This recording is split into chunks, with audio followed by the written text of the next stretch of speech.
குருவே போற்றி ஒளியும் ஒளியும் எனக்குள் காட்டி உணர்த்திய குருவே போற்றி. ரொம்ப சந்தோஷம். இவர் இந்த அம்மா இவர் விஓவாக இருக்கிறார், திருவள்ளூர் விஓவாக இருக்கார். இந்த அம்மா மனைவியாக இருக்கிறாங்க. இவங்க 2 பேர் தான் எனக்கு அடுத்தபடியாக ஆசிரமத்தை மெயின்டைன் பண்ண போகிற குருமார்கள். லேடிஸுக்கெல்லாம் அந்தமா உபதேசம் கொடுக்குறாங்க, ஜென்ஸுக்கெல்லாம் இவர் உபதேசம் கொடுக்குறாரு. இப்போ சிறு பிள்ளைகள் பெற்றோர்கள் கிட்ட இருக்கிற நேரம் போக நிறையா நேரம் பள்ளிகளில் இருக்காங்க, ஆசிரியர்கள் கூட இருக்காங்க. சரி. ஸோ அந்த ஆசிரியர்கள் அந்த பிள்ளைகளை நல்வழிப்படுத்துறதுக்காக எந்த மாதிரியான வழிமுறைகளை கையாளலாம்? அடித்து திருத்துறதுங்கிறது சரியான முறையா? கரெக்டான முறை.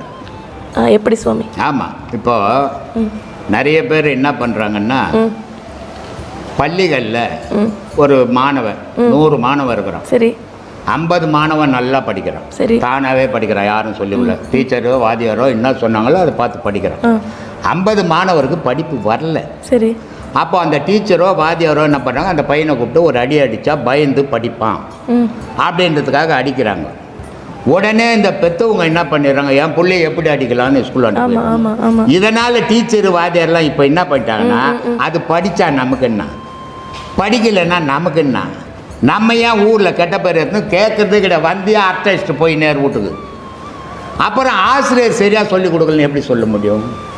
முன்காலத்துலலாம் என்ன பண்ணுவாங்கன்னா, ஒரு வார்த்தை சொல்லுவாங்க. ஸ்கூலில் எட்டன் போய் பையனை சேர்க்கும் போது சொல்லுவாங்க, சாமி கண்ணு 2 விட்டுருங்க, உரிச்சிடுங்க. அப்படி இருக்கும்போது படிப்பு நல்லா வந்தது. வாதியார்னா ஒரு பயம் இருந்தது, ஆசிரியர்னா ஒரு பயம் இருக்கணும், குருன்னா ஒரு பயம் இருக்கணும், தாய் தகப்பன்னா ஒரு பயம் இருக்கணும். இதையெல்லாம் இருந்தால் அந்த மாணவர்கள் சரியாக படிப்பாங்க. இதெல்லாம் இல்லாத அளவு தாய் தகப்பனை இப்போ ஆக்கிடுறாங்க. என் பிள்ளைய நீ எப்படி அடிக்கலாம், ஏன் ஸ்கூலில் போட்ட வீட்லேயே வச்சு சொல்லிக் கொடு. இதெல்லாம் தவறான இதுமா. அவனுக்கு தொழில் அது. நல்லா படிக்கிறவனெல்லாம் கூப்பிட்டு அடிக்க மாட்டான், ஸ்கூலில் இருக்கிற 10 பேரையும் அடிக்க மாட்டான். யார் படிக்கலையோ அவனை கண்டிப்பான், அது அவன் தொழில். நீ அதுக்கு இடையூறாக போகும்போது உன் புள்ள தான் மக்கா போகும்போது தவிர அவனுக்கு ஒன்றும் அதனால தப்பு இல்லை, அவனுக்கு பாதிப்பு இல்லை. உன் புள்ள படிக்கவே படிக்காது, திட்டு சர்டிஃபிகேட் தான் வாங்கணும்.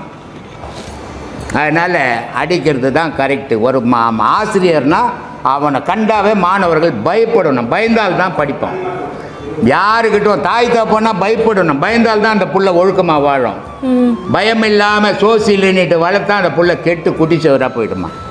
இது என்னுடைய அனுபவம். சிறப்பு சிறப்பு சுவாமி. இப்போ உயிர் பிரியிற தருணத்தில் ஒருத்தருங்க இருக்காங்க. சரி. அவங்கள நம்ம சந்திக்க போகிறோம். சரி. அவங்களுக்கு என்ன கொண்டு போகலாம், இல்லை கடைசியாக அவங்க கிட்ட என்ன வார்த்தை சொன்னால் சிறப்பாக இருக்கும்? அவங்களுக்கு தான் உயிர் பிரிய போது எங்கேருந்து பேச இல்லை, என்ன சந்தோஷப்படுத்துகிற மாதிரி என்ன? ஒரு சந்தோஷமும் படுத்த முடியாதும்மா.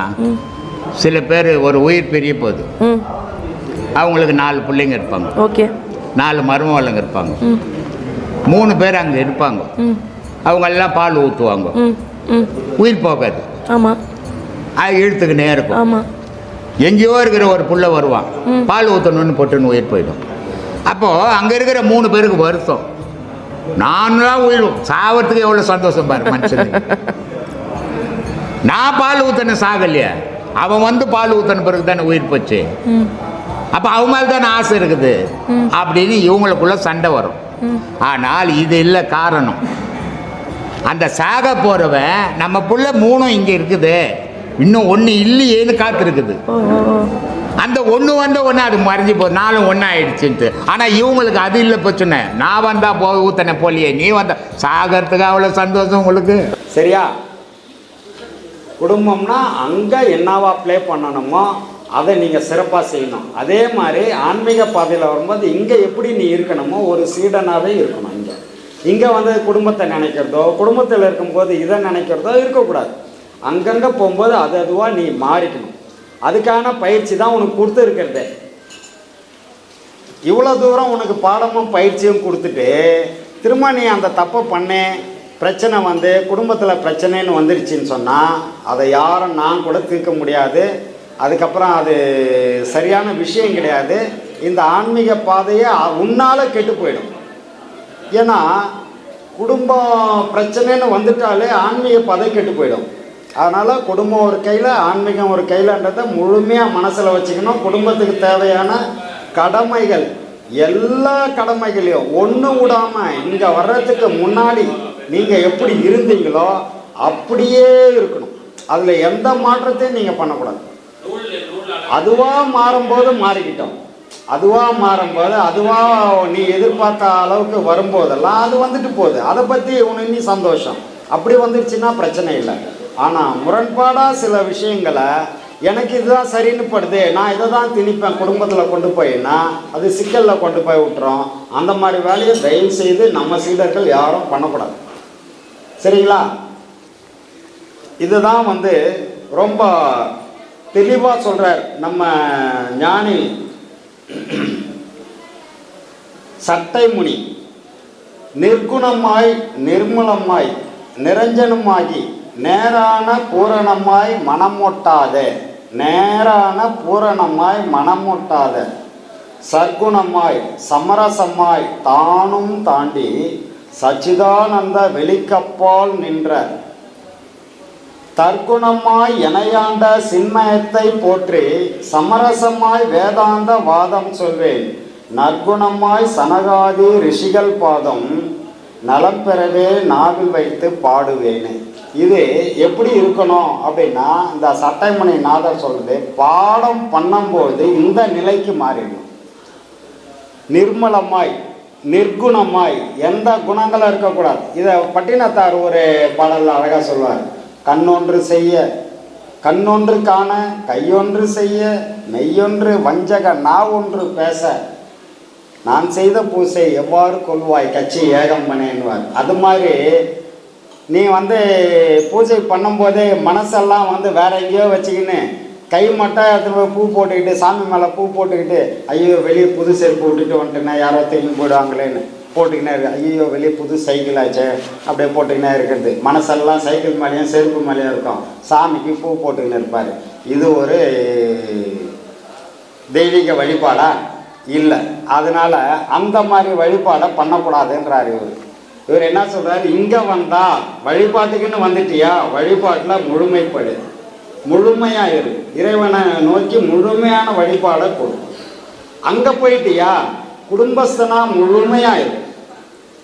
அங்கே வந்து இதை குழப்புறதோ இங்கே போய் அதை குழப்புறதோ வச்சுக்காதன்றது தான் இந்த பாடல்லாம் ரொம்ப தெளிவாக சொல்கிறார். வாங்க சந்தோஷம். பாடுகிறேன் பராபரமே அண்டவித்து பண்பாக அதற்கடுத்த பறையினுடைய வெளியில்தான் நீடுகிறேன் அதற்காக ஆகாச வெளிதான் நேராத அதன் கீழே வாயுவாச்சி நாடுகிறேன் அதன் கீழே வன்னி வன்னி நலமான அதன் கீழே சலமமாச்சி ஓடுகிறேன் அதன் கீழே பூமியாக்க ஓஹோஹோ சீவனெல்லாம் உத்தவாறு. இந்த பாடல்ல இவர் என்ன சொல்றாருன்னா, நீ இப்படி பாடம் பண்ணி எங்க போறியோ அங்க அதுவா இருந்து நீ பாடத்தை பண்ணா உனக்கு என்னென்ன தோணும் அப்படின்றத இங்க சொல்றார். இப்போ 7 அடுக்கான வெளிகள் இருக்கு. வெளின்னா நமக்கு வானம் ஆகாயம் வெளி வெட்ட வெளி இதுதான் வெளி. இதை 7 நிலைப்படுத்துறாங்க. 7 நிலையில முதல்ல சலவெளி. சலவெளின்னா தண்ணி இருக்கக்கூடிய இடம். முதல்ல சலவெளி, அப்புறம் வன்னிவெளி. இந்த சலவெளின்னா வெளியில் எப்படி சலவெளின்னு எப்படி வரும்? மேகக்கூட்டங்கள், அதுதான் சலவெளி. இப்போ வெயில் சூரியனோட வெப்பத்தால் கடலில் இருக்கக்கூடிய நீர் ஆவியாகி மேலே போய் மேகமாக சூழுது இல்லையா, அதுக்கு பேர் சலவெளி. அதுக்கு சலவெளி. அடுத்து வன்னிவெளி. வன்னின்னா நெருப்பு, வன்னிவெளி. அதுக்கு மேலே அடுத்த லேயர். அதுக்கப்புறம் வாயுவெளி, அதுக்கப்புறம் ஆகாசவெளி, அதுக்கப்புறம் பறவெளி, அதுக்கப்புறம் பராபர வெளி, அதுக்கப்புறம் சச்சிதானந்த வெளி. இப்படி 7 வெளி சொல்றார். நீங்க இப்படியெல்லாம் பாடம் செய்யும் போது இந்த 7 வெளிகளை கடக்கணும். விருப்பம் இருந்து ஏதாவது செய்யணும்னா நம்ம ஆக்சிஸ் பேங்க் அக்கௌண்ட் இருக்கு, இங்க QR கோடு இருக்கு, அதுல உங்களால முடிஞ்சதை நீங்க செய்யலாம். அன்பே சிவம் மனமே குரு என்றுணர்த்திய குருவே போற்றி. சத்தும் சித்தும் எதுவென்று உணர்த்திய குருவே போற்றி. எனக்குள் இறைவனை உணர வைத்த குருவே போற்றி. நித்திய ஆனந்தமான நித்யானந்த குருவே போற்றி. குரு பிரம்மஸ்ரீ நித்யானந்தரே போற்றி போற்றி. ஆகாமியத்தை உணர வைத்த குருவே போற்றி. இன்ப துன்பம் நாட்டம் எதுவென்று உணர்த்திய குருவே போற்றி. ஈசனை